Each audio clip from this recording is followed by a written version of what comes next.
Kim Petras recently endorsed her fans having gay sex at her live shows. I don't know how else to say that. And it gives a whole new meaning to the phrase, be gay, do crimes. This is public indecency, folks. That's funny, though. That's a hot meme. So here her interviewer said, I feel like to be at a Kim Petras concert is to want to be touched by a different person all over the entire time. What? Weird, but okay. Petras said, yes, me too, which is something I'm proud of. There's definitely gay sex happening, which is lit. Now, In the crowd, and that's the goal. That's effing fabulous, said the interviewer. What is this, a Brett Dazovic comment section? What's Wow. interesting about this is there was a tweet that said borderline misinformation at this point, taking a joke out of context and using it as a headline. These pathetic media outlets genuinely need to be stopped. Take it from someone who went to the Feed the Beast tour. Has seen Kim multiple times over the years. This does not happen. LOL. But the problem is, it was literally from a news outlet called Gay Times. Yeah, so Gay it would be Times somebody said, pro Kim, right? It's not like they were out to get her. Kim Petras said, the shows are inspired by Dante's Inferno and the different levels of hell. So, Not much ambiguity there. Not beating the allegations, Pretty on are on the nose. And I was surprised that this comment got as much backlash as it did, given how our culture is these days. But someone said, y'all beg for respect, but barely have any respect for yourself. Y'all are nasty. I'm not even going to repeat the next part. Another said, what has happened to a little bit of class and decency? Let's also point out this that points out the age range here. So yeah, so these are not over 18 shows. These are over 8 shows. Hey, wow. 8-year-olds are allowed in Kim Petras shows, accompanied by an adult, at least. But well, it's okay then, they're saying. I don't know if the joke really is made in good taste, given that children are there. Yeah. Another said, yeah, who cares about the kids or people at your shows who don't want to see that? There's a time and place for everything. Another said, how do you even get horny with a Kim Petras song playing? You need at least 2 people in the audience for that to happen. That's very mean. Yes, That's girl. very- Encourage your fans to be sex offenders. Another one said, I don't know about y'all, but if I'm at a concert and someone is banging someone next to me, I'm calling the police. WTF. Seems reasonable. Another said, who would have thought that Dr. Luke's #1 supporter would love public indecency? And that's because she still works with Dr. Luke, who has been accused of abuse by Kesha. Why would you bring kids to a Kim Petras concert? I can't imagine why. I'm sure she has a lot of teenage fans, though. So how would you fill the seats without letting in minors if half your fan base is minors? It's giving Christina Aguilera wearing a dildo at a concert, or Sam Smith dressing up like a fat devil. That's just ugly. That's not the same type of inherent. I guess that was also never mind. Now I remember that costume. Ugh. Yeah, like the Christina Aguilera one was particularly egregious considering there was like kids in the audience when that happened. So a lot of people are defending this, saying it's a joke, it's going right over your heads, but most people are saying like, well, if it's not a joke, that's gross, and if it is a joke, it's still kind of gross. Well, it is an interesting question to ask, like why that, like, because one of the other people in these comment sections, like, why do we sexualize our community so much? And that is a fair point. But also, pop music in general is heavily sexualized, more so than movies and television are. I feel like, at least big budget movies and television. Obviously, television's different. Euphoria, things like that. But music has always remained heavily sexualized. I think I've finally formulated my thoughts on what happened with Sabrina Carpenter filming in the Catholic Church. Yeah. I think that you don't need to desecrate someone else's art to make valuable art of your own. Yeah. Like, almost speaks to like the fact that it's to make lower brow. to make thought-provoking art, it does not require you to desecrate other art made by people who are objectively more talented and creative than you. Yeah. And that was the main issue I had with it.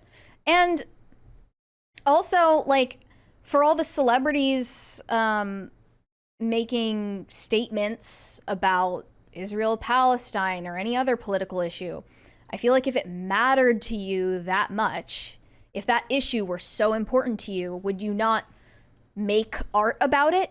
Yeah. Right? Like, that is what you do for a living. And probably like the depth of your beliefs would show.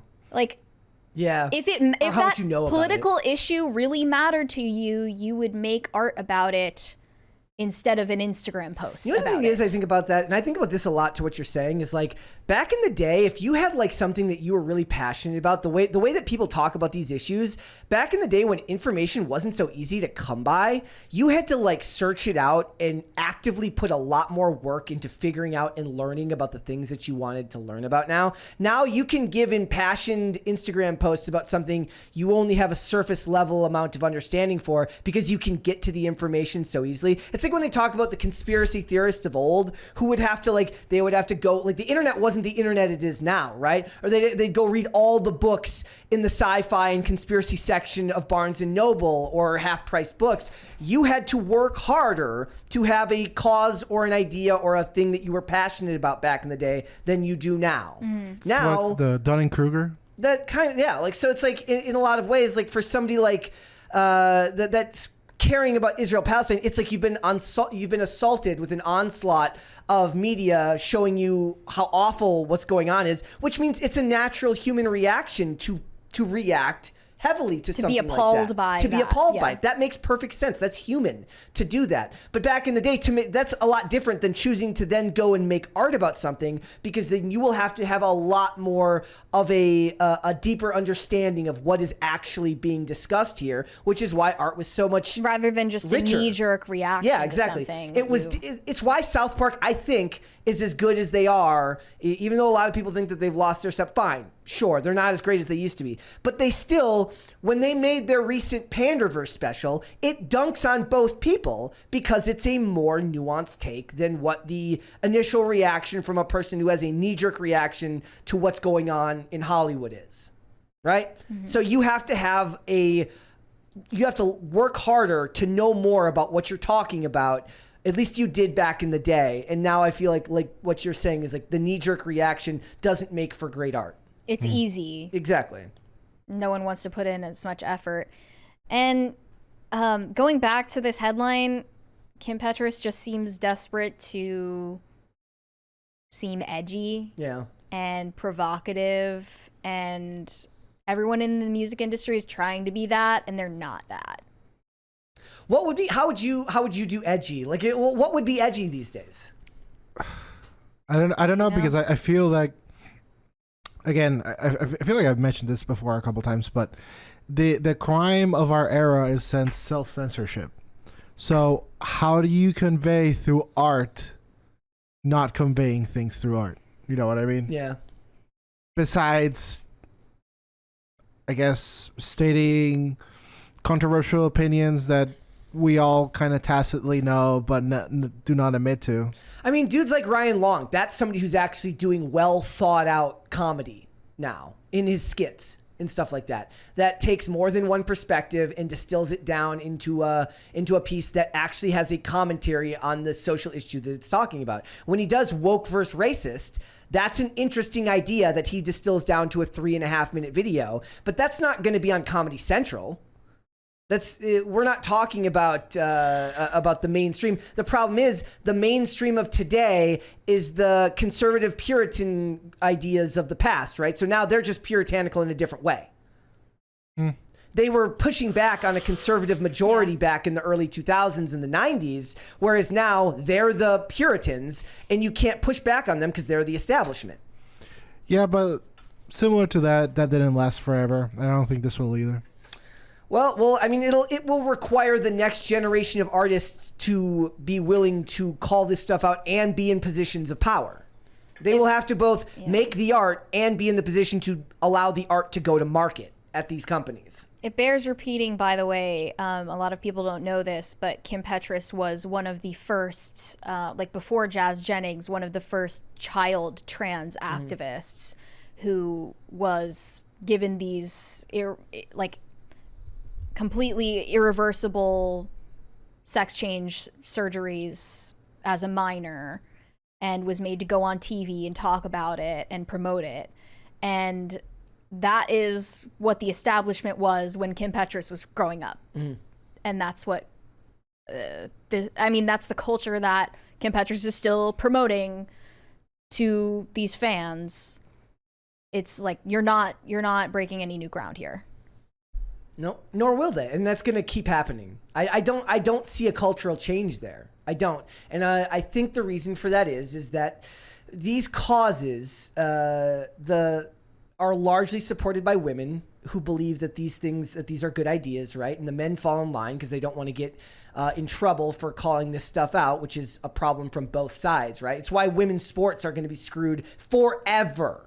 It will never change because women will never stand up and push back on it. And guys are like, not my problem. I'm not getting involved, right? Because they're told these are our spaces. Stay out unless, of course, it's a trans person, and then let them in. I don't see this stuff changing in the art world anytime soon because we're talking about the mainstream. The art has changed. It's just you have to look for it outside of the mainstream halls of art, right? I saw an interesting thread the other day that was saying like conservatives have never been good at art. It was this really fun. It's so funny because this guy writes this long, like 9 attached thread about conservatives being bad at art. And the first response just posts a picture of Lord of the Rings and says, this is conservative art. So there's that. And then he gets dunked on for it was great. And look at any cathedral that was built in the last millennia. Yeah. So. Yep. That doesn't really stand up to scrutiny. Thanks for watching. Listen to full episodes of Pop Culture Crisis on Spotify. Keep up with us on social media and make sure you subscribe and ring that bell so you never miss the show. Bye, guys.